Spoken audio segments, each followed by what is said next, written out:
Hello, welcome to the show. Thank you for tuning in. That's Matt behind the camera. We've got our CCO, Chief Conspiracy Officer Jason, with us here today. Agent Scully is somewhere at large in the city. I'm Ben. That means this is stuff they don't want you to know. Today, we're very excited to bring to you guys a collaboration with our friends over at All Time Conspiracies. We're putting out videos about the same subject this week. So what we wanted to do to prep you for our upcoming video later this week is to give you this update with a big question about ISIS that people don't often ask, which is, where did they get all this money?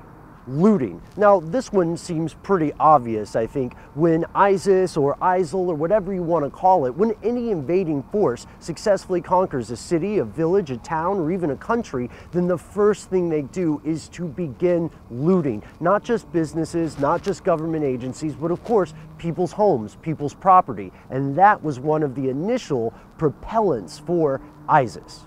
Energy assets. Now, of course, as ISIS has spread throughout the Middle East, it's getting access to one of the things that the Middle East is most known for.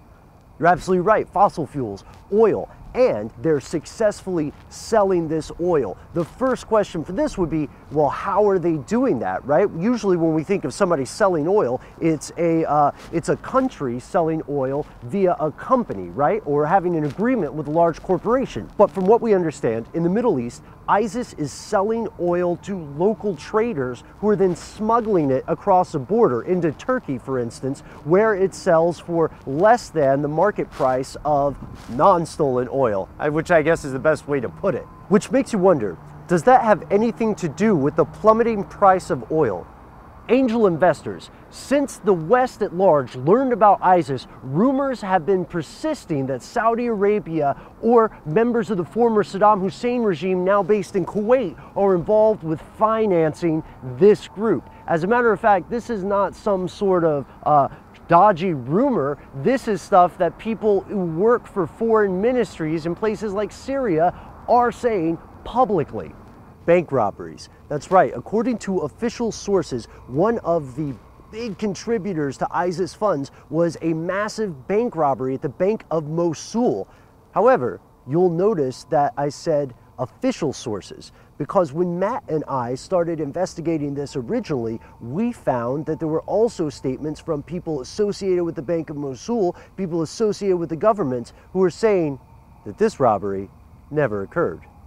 Taxes. Yeah, I know, it sounds weird, but ISIS is doing something that a lot of other governments or would-be governments do, and that's a tax system. Now, this is not exactly like the tax system you're familiar with in a Western government so much as it's something we would recognize as extortion. This system of taxation is in some ways kind of arbitrary. People are paying protection money. They're getting stopped at toll roads that appear and disappear.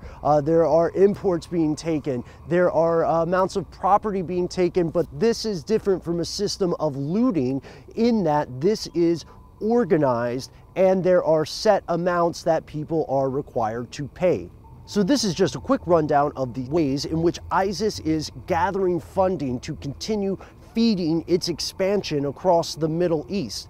However, depending on who you're talking to, there's a lot more to the official story. There's an entire iceberg floating under the surface of the ISIS narrative. And these questions would be things like, is there an intelligence agency involved with or supporting ISIS in some way? How is ISIS related to the other terrorist faction groups that we're hearing about more often, less often in the news? And third, what do you think is the future of ISIS in the Middle East? Thanks so much for watching. Stay tuned for our upcoming video on not just ISIS, but religious extremism. And be sure to check out our friends at All Time Conspiracies this week. We've got a video of theirs that should be showing up somewhere on here, right, Matt? Just 10 years after the Cold War and the threat of communism were put to bed, the US was the victim of an Al-Qaeda terrorist attack, now known as 9/11. But rather than attributing the attacks to the specific group Al-Qaeda, the government and media declared the enemy's name as Radical Islam.